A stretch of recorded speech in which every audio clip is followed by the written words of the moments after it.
Pada tahun 1911, di sebuah kota kecil yang tampak damai, jalanan berbatu bergaung oleh derap kereta kuda dan lampu-lampu gas mulai berpendar ketika senja menelan langit. Namun, di balik ketenangan itu, tersembunyi sebuah cerita kelam yang akan mengguncang masyarakat. Kisah seorang perempuan muda bernama Amy Reeves. Amy dikenal sebagai sosok yang lembut dan penuh senyum, seolah tidak pernah membawa duka dalam hidupnya. Tetapi sebagaimana dongeng yang seringkali menyamarkan kengerian di balik keindahan, kehidupan Amy menyimpan rahasia yang jauh lebih gelap. Malam itu, di awal musim gugur, kabut tebal menyelimuti kota, dan dari balik kabut itulah tragedi yang tak terduga mulai merayap. Sebuah peristiwa yang bukan hanya merenggut nyawa, melainkan juga membuka luka lebar, membuat orang-orang bertanya, siapa sebenarnya Amy Reeves? Dan apa yang terjadi hingga namanya tercatat dalam salah satu kasus paling mencengangkan di tahun 1911.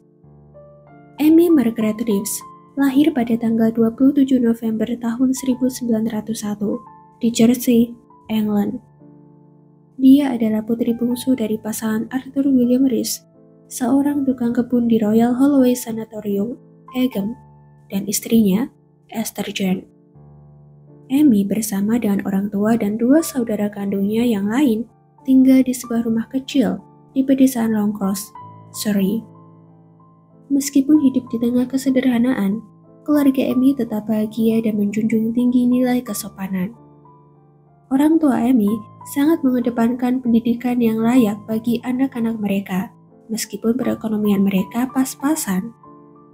Pada hari Minggu, mereka bersama-sama mengikuti peribadatan di gereja, dan kegiatan ini tidak pernah terabaikan. Di usianya yang ke-10 tahun, Amy dikenal oleh banyak orang sebagai gadis yang selalu ceria, bersemangat, selalu tersenyum, dan tidak pernah terlibat masalah. Dia memiliki rambut ikal coklat, mata besar, dan senyum yang menawan, menghangatkan suasana hati siapa saja yang melihatnya. Di lingkungan tersebut, keluarga Amy sangat berhubungan baik dengan para tetangganya dan tidak pernah terlibat dalam permasalahan serius. Arthur adalah seorang pekerja yang rajin dan selalu menyelesaikan pekerjaannya dengan sangat baik. Dia tidak pernah berseteru atau berselisih dengan majikan dan rekan kerjanya. Sebagai kepala keluarga, Arthur selalu menerapkan kedisiplinan kepada anak-anaknya. Setiap pagi dia akan berangkat bekerja, sementara anak-anak akan berangkat sekolah. Terkadang, Esther mengajak anak-anaknya berbelanja di pasar terdekat. Pedesaan Longcross merupakan desa sejuk dengan pemandangan indah yang mendamaikan, jauh dari pub atau klub malam yang menjadi perkumpulan manusia-manusia kotor. Penduduk di sana juga sangat erat dan telah saling mengenal satu sama lain, sehingga apabila ada suatu kejadian, hal itu dapat dengan cepat diketahui oleh penduduk lain. Setiap hari, Amy menghabiskan waktunya untuk bersekolah, membantu ibunya, dan bermain di luar, menyusuri jalan di dekat rumahnya. Biasanya, ibunya akan mengawasinya melalui jendela sembari merajut pakaian. Keluarga Amy termasuk keluarga yang percaya dengan keamanan lingkungannya. Mereka tidak pernah mengira jika sesuatu yang buruk bisa terjadi kepada anak-anak mereka. Di tengah kehidupan bahagia keluarga Amy, duka mulai datang pada bulan Desember tahun 1910 ketika Esther meninggal dunia secara tiba-tiba di usianya yang ke-46 tahun. Ini sangat menyakitkan bagi Amy yang masih sangat membutuhkan kasih sayang seorang ibu. Namun, Amy memiliki saudara-saudara yang selalu menjaganya dan siap menggantikan ibunya, mengerjakan pekerjaan rumah tangga seperti biasanya. Setelah kepergian ibunya, kakak perempuan Amy yang bernama Ethel Mary Reeves menggantikan posisi ibunya. Dia mengerjakan seluruh pekerjaan rumah tangga, sementara Amy tetap bersekolah dan sesekali membantu Ethel. Belum lama setelah kepergian ibunya, pada tanggal 18 Juli tahun 1911, sebuah tragedi lain kembali menghampiri keluarga Amy. Pada hari itu, Arthur berangkat bekerja pada pukul 3:45 pagi. seperti yang dia lakukan biasanya. Tetapi Amy tidak mengikuti sekolah pagi karena ingin membantu saudaranya. Pada tahun 1911, sistem sekolah dasar di pedesaan Inggris termasuk Long Cross menerapkan 2 sesi sekolah dalam sehari, yaitu sesi pagi dan sore hari. Kehadiran anak sebenarnya diwajibkan pada kedua sesi tersebut, sebab pagi dan sore dianggap sebagai satu kesatuan hari belajar penuh. Daftar kehadiran dicatat 2 kali, sehingga seorang anak yang hanya hadir di pagi hari tetapi tidak kembali pada sore hari tetap dinilai absen setengah hari. Begitu pula sebaliknya, jika tidak hadir di pagi hari namun masuk pada sore hari, catatannya tetap menunjukkan ketidakhadiran setengah hari. Meski demikian, aturan ini seringkali berbenturan dengan realitas kehidupan pedesaan. Jarak sekolah yang jauh, jalanan yang becek dan berlumpur, serta kebutuhan keluarga yang kerap melibatkan anak-anak dalam pekerjaan rumah tangga membuat sebagian murid hanya mampu hadir di salah satu sesi. Sistem ini pada akhirnya mencerminkan keseimbangan antara idealisme pendidikan pemerintah dengan keterbatasan nyata masyarakat pedesaan. Setelah pekerjaan rumah tangga selesai, Amy bermain di halaman rumah. Ini adalah hal yang sering dilakukannya, sehingga tidak perlu dikhawatirkan. Sekitar pukul 12 siang, Amy berpamitan kepada Ethel untuk pergi ke sekolah mengikuti sekolah sore. Melalui jendela, Ethel dapat melihat Amy berjalan menyusuri jalan yang biasa dia lalui menuju ke sekolahnya. Namun pada pukul 4 sore, ketika anak-anak lain tampak berjalan bersama pulang ke rumah mereka masing-masing, Amy tidak ada di antara mereka. Awalnya, Ethel mengira jika Amy sedang bermain di kebun bersama teman-temannya yang lain, sehingga dia tidak mengkhawatirkannya atau mencarinya. Namun ketika hari semakin gelap, Amy belum juga tiba di rumah, membuat Ethel mulai mengkhawatirkannya. Dia mencari Amy di kebun tempat Amy biasa bermain, tetapi dia hanya melihat sekelompok anak kecil yang sedang bermain tanpa Amy. Ethel pun mencoba bertanya kepada mereka, apakah mereka melihat Amy pada hari itu, tetapi anak-anak tersebut mengaku tidak pernah melihat Amy, bahkan ketika mereka masih di sekolah. Artinya, Amy tidak pernah mengikuti sekolah sore pada hari itu. Ethel seketika terkejut setelah mendengar hal ini. Pasti ada hal buruk yang terjadi kepada Amy, karena dia tidak pernah pergi hingga malam hari. Karena hari telah gelap, Ethel tidak berani mencari Amy seorang diri. Dia memutuskan untuk pulang dan menunggu ayahnya pulang ke rumah. Arthur baru tiba sekitar pukul 8:30 malam, dan segera disambut oleh Ethel yang tampak sangat gelisah. Dia segera menceritakan apa yang terjadi kepada ayahnya, dan Arthur bergegas mencari Amy dengan mengajak anak-anaknya yang lain. Mereka bertanya kepada setiap tetangga di lingkungan itu, tetapi tidak ada yang mengaku pernah melihat Amy. Sekelompok pencari yang terdiri dari warga sekitar kemudian dibentuk untuk menyisir hutan, memeriksa parit-parit, dan menyelidiki semak belukar. Setelah melakukan pencarian selama 1,5 jam, Arthur mulai terpikirkan untuk mencari putrinya di sebuah kolam bundar kecil di Chertsey Common yang terletak 365 meter dari rumahnya. Hari itu adalah hari yang cukup panas, sehingga cukup masuk akal jika Amy mungkin bermain di sana. Sekitar pukul 10 malam, Arthur menuju ke kolam tersebut. Kolam itu sebenarnya tidak terlalu dalam, hanya berukuran sekitar 3,3 kali 3 meter. Dengan 23 cm air dan 23 cm lumpur. Biasanya, kolam itu juga menjadi tempat bermain anak-anak di lingkungan tersebut, dan tidak pernah ada insiden buruk yang menimpa mereka. Ketika memeriksa kolam, Arthur menemukan stoking dan sepatu yang tertata rapi di tepi kolam. Ketika pandangannya beralih ke kolam, dia melihat tubuh putrinya yang basah, tertelungkup dengan hanya kakinya saja yang menonjol dari air. Arthur segera menarik tubuh putrinya, tetapi Amy telah tidak bernyawa. Ditemukan banyak luka dan memar di kepalanya, yang tampak seperti bekas pukulan benda tumpul. Ini membuat Arthur yakin jika Amy tidak meninggal karena terjatuh ke kolam, tetapi sengaja dihabisi oleh seseorang.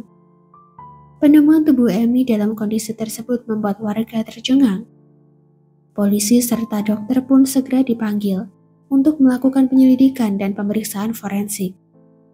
Dokter yang memeriksa Amy mengatakan jika Amy menghembuskan nafas terakhirnya beberapa saat setelah terjatuh ke dalam air, kemungkinan karena dipukul menggunakan tongkat. Polisi yang menyisir tempat kejadian menemukan jejak kaki dan bekas pergumulan. Sinar lentera menunjukkan bahwa rumput di sekitar kolam dalam keadaan terinjak-injak, seolah ada perkelahian. Jelas, Amy tidak masuk ke dalam air dengan kemauannya sendiri.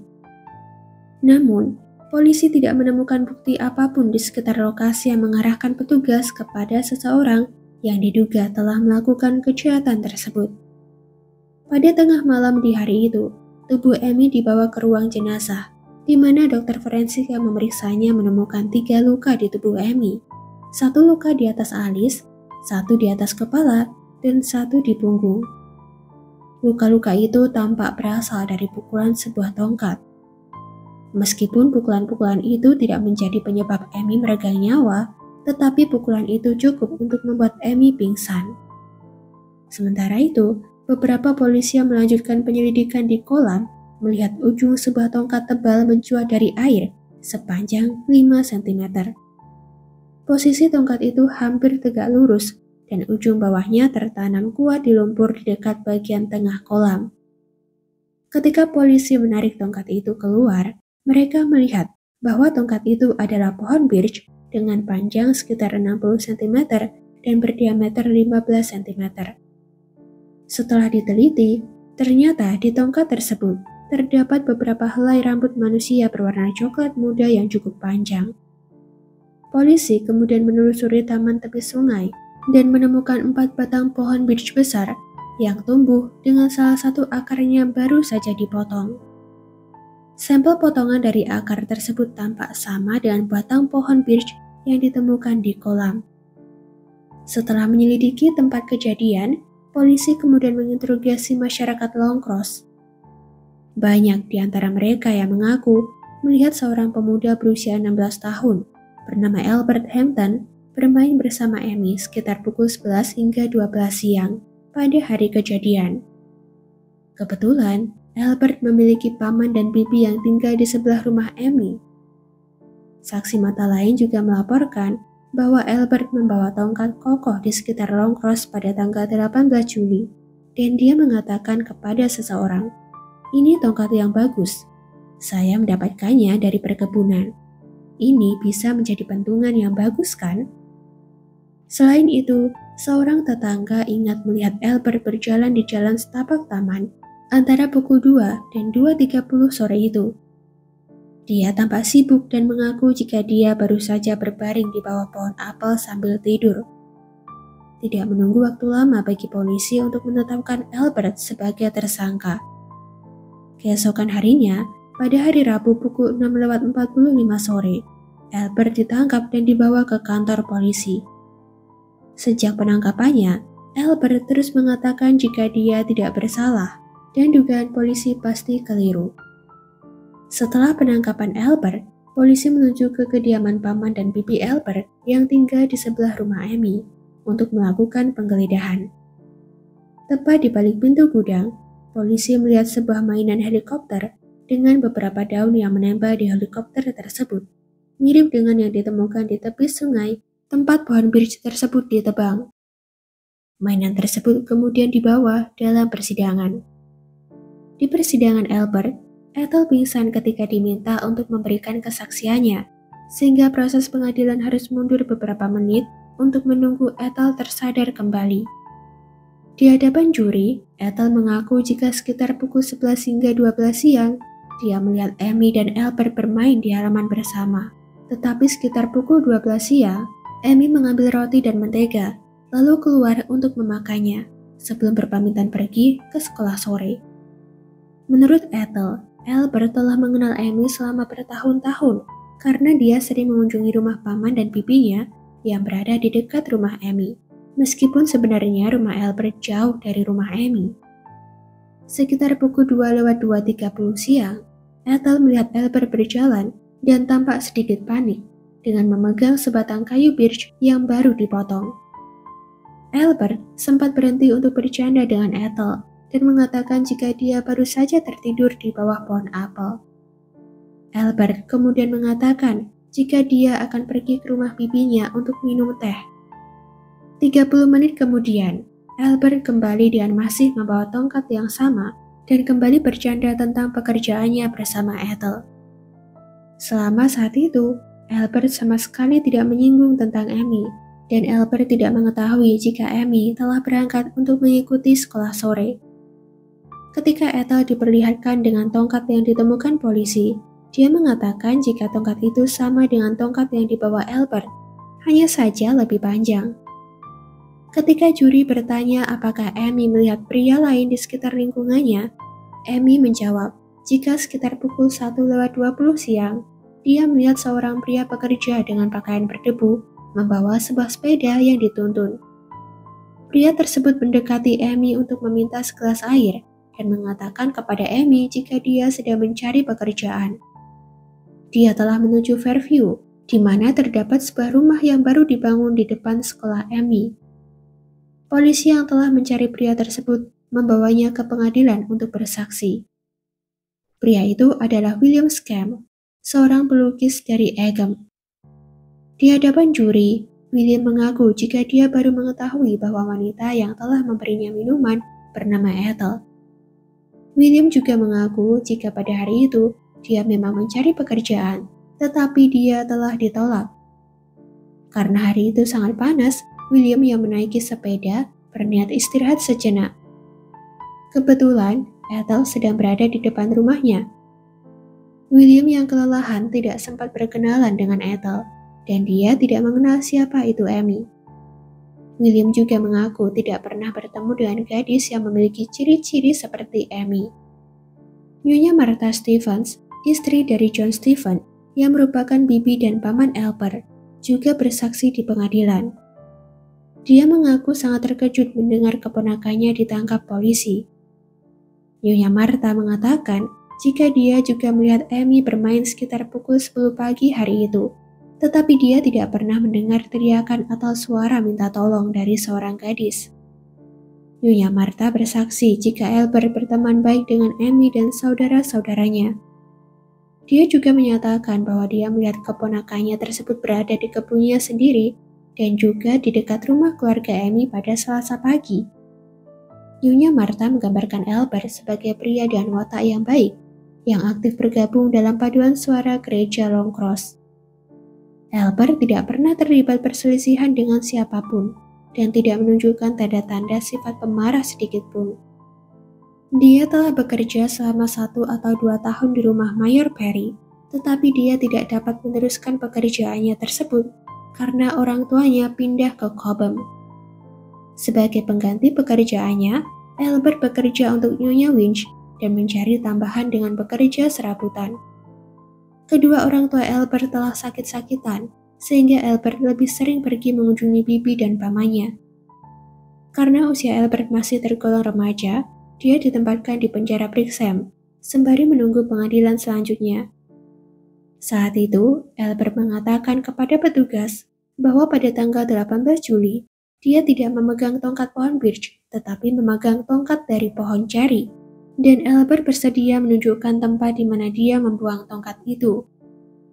Setelah melakukan penyelidikan kembali, petugas tidak dapat menemukan alasan kenapa Albert menghabisi Amy. Beberapa petugas menduga jika pria asing yang lewat di Surrey mengambil air di kolam dan menghabisi Amy. Kebetulan, saat itu banyak orang asing yang bepergian melalui Long Cross untuk mencari pekerjaan. Namun, petugas tetap tidak dapat menemukan apa motif pelaku, karena Amy tidak mengalami pelecehan. Karena tidak ada bukti yang cukup untuk menahan Albert di pengadilan, pada tanggal 11 Agustus tahun 1911, Albert dibebaskan.